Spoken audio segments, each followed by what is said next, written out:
رفتی سیکسون رفتی خشوی به خدا کن سلام علیکم مردم شهر نورک سیتی من پاریژ تاجیکستان همه شما را از نام خودم از نام اهل صنعت با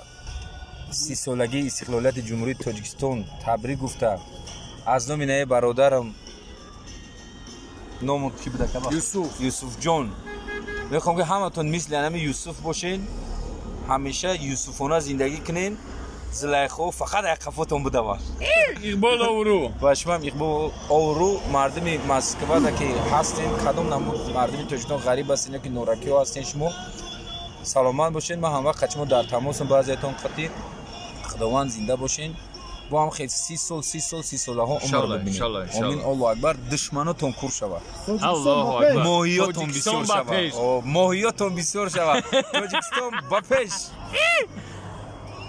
خدا مدت رحمت کنه اکا جان سربلند باشین مردم